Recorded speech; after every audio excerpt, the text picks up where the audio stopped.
గారిని, ఎస్ఐ గారిని, ప్రిన్సిపాల్స్ మేమంతా వచ్చాము ఇక్కడికి. ఇది మా కోసం కాదు. Yes we're. వాళ్ళకి ఎలాంటి ఇబ్బంది లేదు.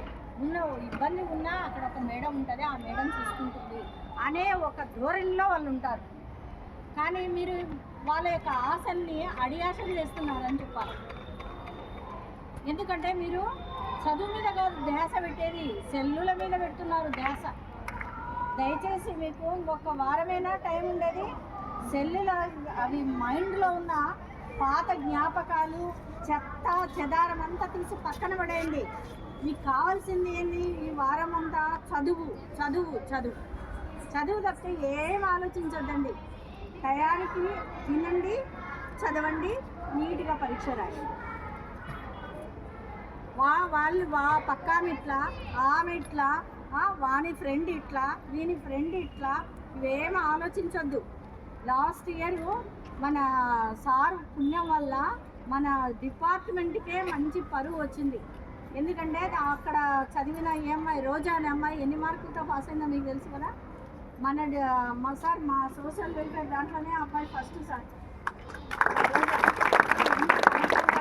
అప్రిషియేట్ చేశారంటే. ఇంకొక అమ్మాయి ముస్లిం అమ్మాయి, ఇద్దరు కూడా సార్ వాళ్ళ కాలేజే. కలెక్టర్ గారు అయితే అమ్మాయి ముస్లిం అని పక్కన నిలబెట్టుకుని ఫోటో దిగారు సార్, చూసారో అంత అసలు అంత అప్రిషియేట్ చేస్తున్నాడు.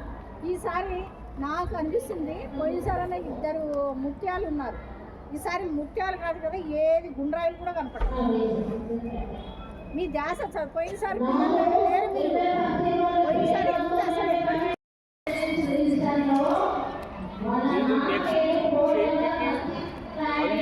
లోపు ఏమవుతారా అనే ఒక బాధ, భయము మీరు తెప్పించకూడదు. గుర్తుపెట్టుకోండి, నా కూతురు ఫలానా ర్యాంకులో ఉంది, నా కూతురు ఫలాని హాస్టల్లో చదువుతుంది, నా కూతురు ఫలాని కాలేజీలో టాపర్ అని చెప్పుకోవాలి. సీక్వెన్స్గా ఒకదాంతో ఒకటి ఈరోజు మార్నింగ్ నుంచి నేను అసలు నా ఆలోచన విధానం వేరే ఉండే, అక్కడ జరిగిన సిచ్యువేషన్స్ వేరే విధంగా ఉంది. తర్వాత ఒక ప్రణాళికాబద్ధంగా కాక మీరు చదవకపోతే, మీరు చదువుతారో లేకుంటే ఫెయిల్ అవుతారా పాస్ అవుతారో తర్వాత విషయం. నెక్స్ట్ బయటకు వచ్చేటప్పుడు మీ గమ్యాన్ని కన్నా మీరు ఏర్పరచుకోలేకపోతే, మేడం గారు చెప్పారు, గ్రౌండ్లో కొని ఇచ్చి కట్టబెడతారు అంతే. వాడు ఆటోనా రిక్షా పుల్లరా ఆ తర్వాత విషయం. ఎందుకు నేను వచ్చి మేడం ఇట్లా అని నేను చెప్పాను అంటే, నేను ప్రత్యక్షంగా చూస్తున్నాను. ఈ హాస్టల్ రావడం నాకు కొత్త ఏం కాదు. ఈ 2 yearsలో ఆ మేడం గారు వెళ్ళిన తర్వాత ఫస్ట్ టైం ఇది రావడం. ఇక్కడికి చాలాసార్లు వచ్చాను, ఇక్కడికి చాలా డెవలప్మెంట్స్ కూడా చూపించాను. మా కాలేజ్ లెక్చర్స్ కూడా మేము వచ్చేసి చాలా చేసాం. బహుశా మీరు ఉన్నారో లేదో, ఎవరన్నా ఉన్నారా ప్రీవియస్ బ్యాచ్? అప్పుడు కూడా వాళ్ళు ఇక్కడే ఉన్నారు. సో స్టూడెంట్గా మీరు ఒక 3 విషయాలు బాగా గుర్తుపెట్టుకోండి. Be straight, be confidence, be humble, be ఏదైనా వర్క్ తీసుకుంటే 100% ఎఫర్ట్ పెట్టాలి. ఇవి గాన లేకపోతే మనం ఏ స్థాయి నుంచి వచ్చామని కాదు, ఎక్కడ ఉన్నామో అనేది మన ఫేస్ ఇండెక్స్ చేస్తుంది. నేను చేసింది కూడా అదే. నేను కూడా మీ లెక్కన హాస్టల్ విద్యార్థిని. జిఎంఆర్ పాలిటెక్నిక్ కాలేజ్ మదనపల్లిలో ఇప్పుడు హెల్త్ మినిస్టర్ సత్యకుమార్ యాదవ్ గారు, వంటే శ్రీనివాస్ రెడ్డి గారు, మేమంతా మీరంతా ఎట్లయితే ఉన్నారో చదివారో మేము కూడా అట్నే చదివాం. బట్ బయట సరౌండింగ్స్ ఎట్లా ఉన్నా సరే మన మార్గనిర్దేశం గాన సరిగా లేకపోతే గాన అలా వెళ్ళిపోతాం. స్ట్రైట్ పాత్లో గాన మనం పోకపోతే గాన మెయిన్ ఈ వయసులో పోకపోతే గాన మీరు ఎక్కడికి పోతారో కూడా తెలియదు.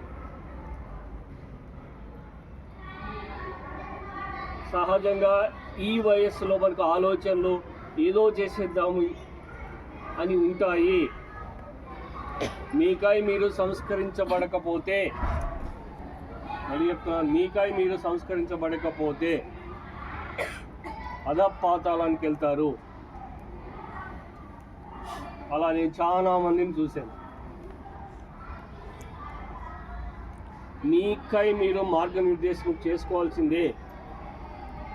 మీ పేరెంట్స్ ఎంతో ఆశగా వీళ్ళకి అవసరమా 24 గంటలు మీకు ఈ మెన్యూలో ఈ భోజనం పెట్టాలి, ఈ అమ్మాయి ఫలానా అమ్మాయి ఇలా ఉంది, ఈ విధంగా చూస్తే బాగుంటుంది.